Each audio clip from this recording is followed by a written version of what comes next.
split squats are one of the best lower body exercises in general. You're going to be hitting like all the major muscle groups in your legs, as well as your core, even a little bit of upper body, some stabilizing muscles. They are such a good exercise. Unfortunately, they're also one of the most hated exercises, and I don't know why. And it's funny because I used to be this person too. Like, I used to hate lunges, split squats, and I really, back in the day, like 6 or 7 years ago, I used to hate squats as well. And I don't know how you guys feel. I know that those are kind of some popular exercises that not everyone loves. For me, I think the reason I didn't like them is just because I didn't feel right in my body. And ultimately, it did take a lot of practice and a lot of working on my form and lowering my weight and really working with intention and focusing so much on what I was doing to get them to feel good in my body. But when they did, I loved them and I felt them so much. And not only did they really target the areas that I wanted them to,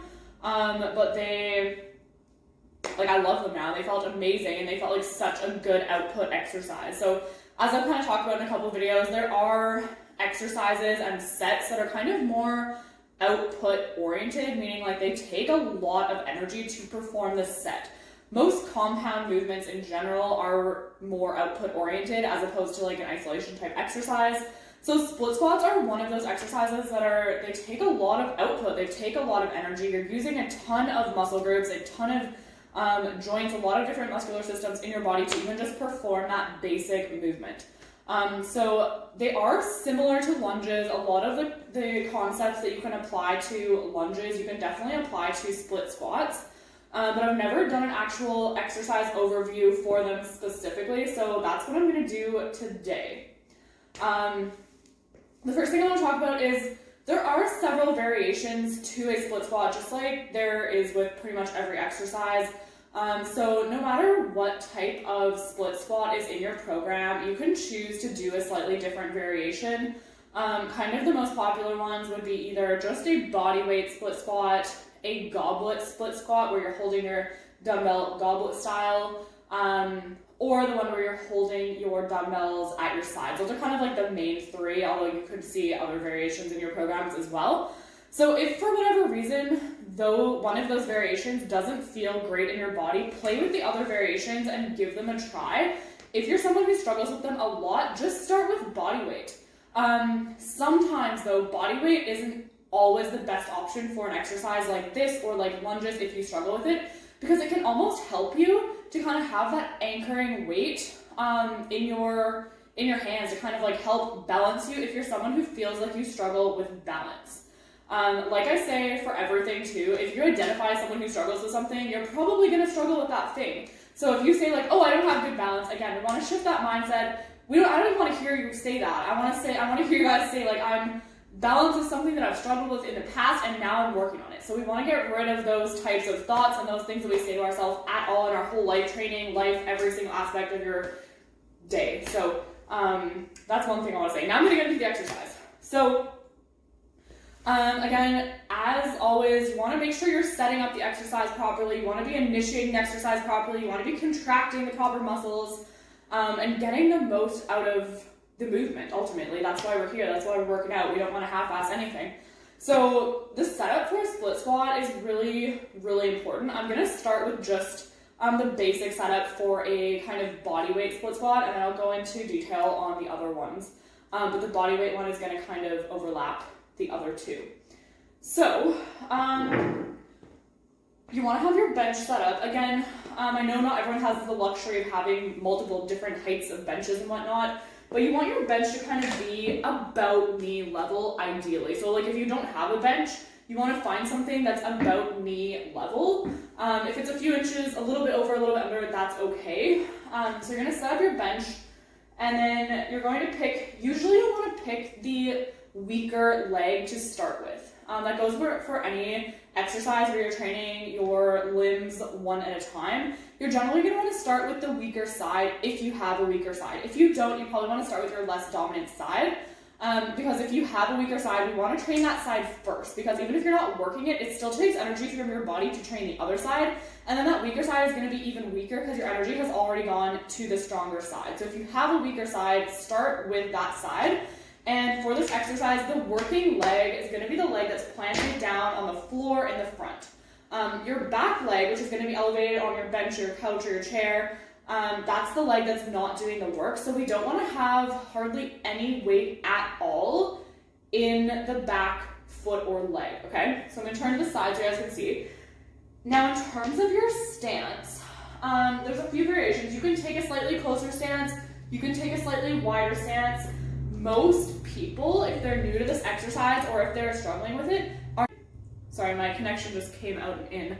But most people are not taking a big enough stance, because especially if you struggle with balance, it's kind of scary to like you want to stay close to the bench and have that safety net right there. So most people will like set themselves up and then be like so scared, and they'll try to do the split squat, but they're ultimately just way too close to the bench. And then you do have the other people who take like a ginormous step and they're way out here and they can't even reach their back leg. Most people don't do that though, but you want to make sure you're not doing one or the other, okay? So first thing, pick which leg you're working. Ultimately try to start with your weaker side or your less dominant side. Plant that foot down. Make sure your toe is straight. Make sure the weight of your body is evenly distributed in that foot. You don't want to have your ankle caving in, going to one side. You want your knee traveling in line with your toe and your foot pressing straight down into the floor. So once you have that stable base and your core is slightly engaged, you're going to lift your back foot, and you kind of just want the top of your foot to be resting on the bench, okay?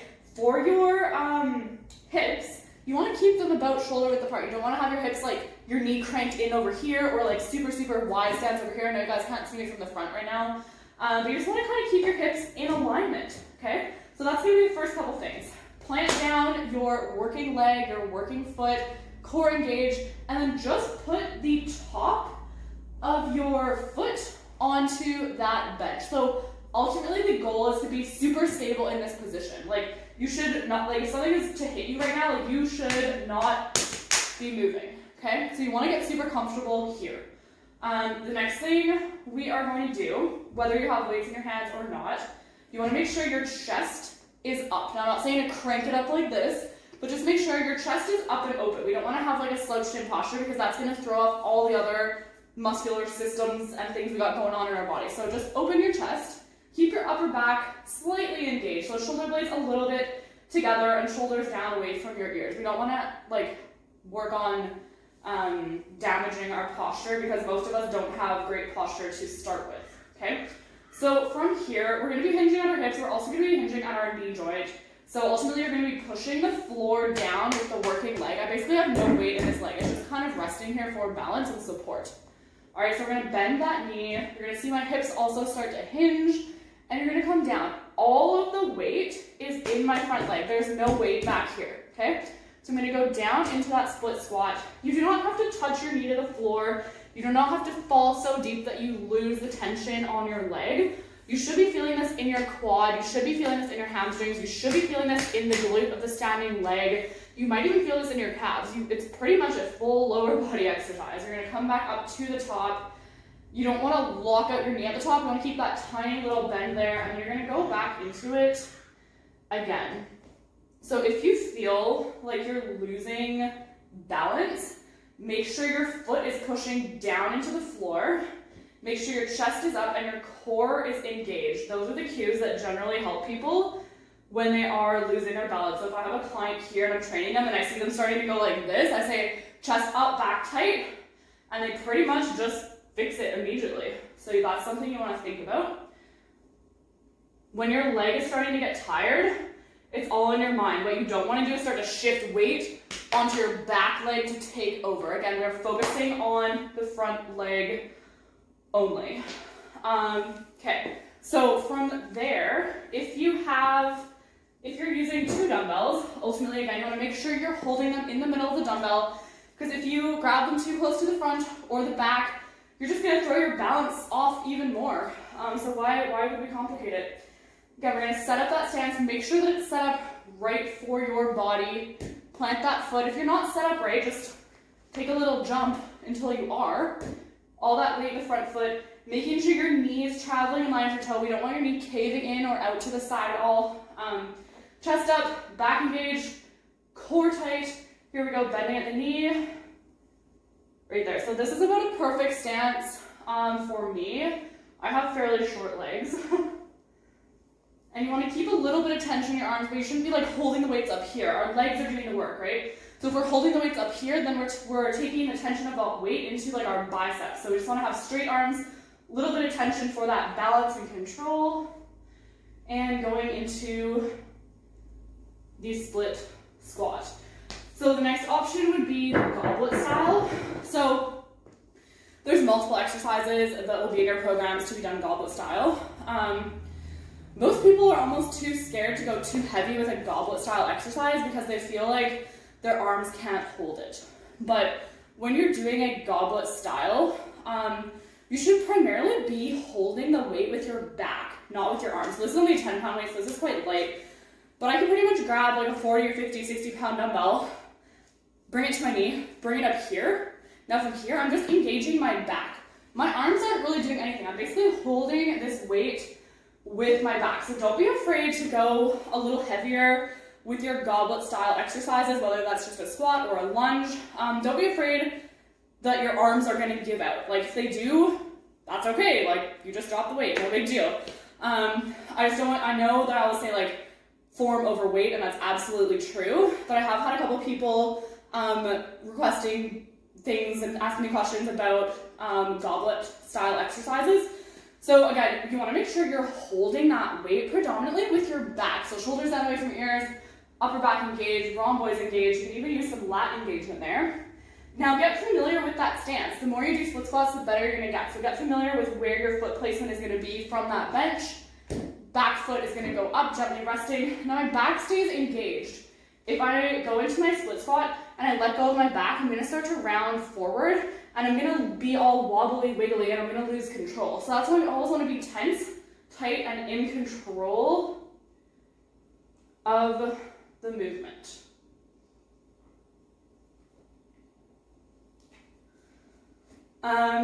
Okay, so one other little thing I want to touch on specifically is hip alignment. So in general, when you are lunging or doing your split squat, you want to make sure your hips are square. As you fatigue, we usually want to either like open or close our hips because it gets easier that way. So when you are, if this is my foot that's up elevated back here, you want to always, if in doubt, just push forward the back hip to square it off, because normally what we're going to want to do is start to open that hip, and we're going to see that shift. So actually, I can put my bench about here.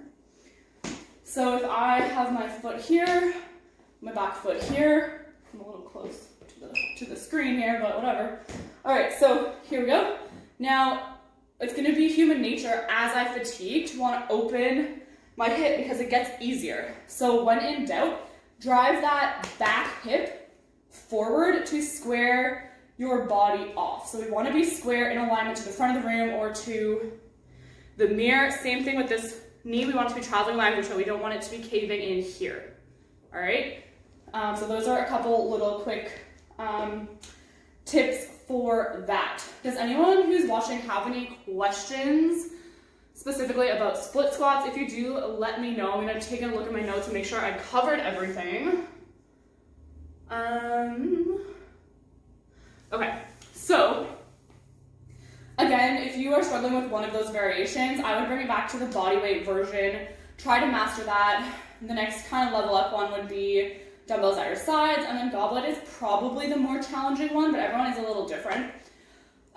So this is a little more of an advanced tip. So you will not want to apply this until you are 100% comfortable with split squats, because when I give these little more like advanced tips, if you are not comfortable with the exercise for quite a few reps with an averagely large amount of weight, these little tips are actually not going to help you, and they're going to take you backwards, because you want to get familiar and build those proper movement patterns first. But so let's say you're someone who really wants to build your quads, like myself, or someone who really wants to build your glutes. There's a few little tricks you can implement to target more glute or more quad kind of in things like a split squat or a lunge. So the first thing I will say is when you're targeting your glutes from a split squat or even a lunge, you're gonna wanna think a little more forward backward. So instead of thinking straight up and down like I would with my normal kind of split squat, and again, you're gonna hit glute and you're gonna hit quad no matter what variation you are doing. But if you're thinking a little more back, here I'm stretching out my glute muscle. Again, all working out is lengthening and shortening, so I'm lengthening out my glute, and then I'm shortening it as I come forward here. Okay, so as you can see, that's a little more, not a ton, but a little more backward and forward than a typical split squat, where I would almost be a little more up and down. The next thing you want to think about is your upper body position. So if you want to hit a little more quad, you want to keep your body fairly upright. So here I'm keeping my body fairly upright. If you want to hit a little more glute, you're going to want to hinge your body a little more forward. Now, I mean a little bit, and that doesn't mean to round forward. It ultimately means to keep everything in alignment, shoulders down and back flat, but you're gonna hinge your body a little more forward. So if you ultimately wanna hit your glutes like crazy, you're gonna wanna think forward, backward, and hinge your body forward a little bit. So I'll show you the two differences here. So if I'm thinking glutes, see how my body's a little bit more forward, head in line with my spine. I'm gonna shift my weight back a little bit towards the bench and then up at the top. If I was gonna hit my glutes, personally, I would hold the dumbbells here, as opposed to if I was going for like more quad, I would think up and down and keep my body upright a little bit more, and I really focus on that knee joint instead of my hip joint, driving my foot down and up. All right, so that's kind of my final little advanced tip. You guys can totally play with those. I'll give them a try. Let myself or Carly or Paulette know if you have any issues or anything you want us to look at. Make sure your core is always engaged, your posture is always nice and upright, and that your hips are always square to the front. Those are kind of my best split squat tips. Hopefully you guys got some value. If you did, let me know in the comments like if you learned anything or what you're gonna apply. I think some of you are probably thinking like, hopefully I don't have to apply any of this because I hate split squats. But yeah, if you hate them, you probably need more of them. So that is all.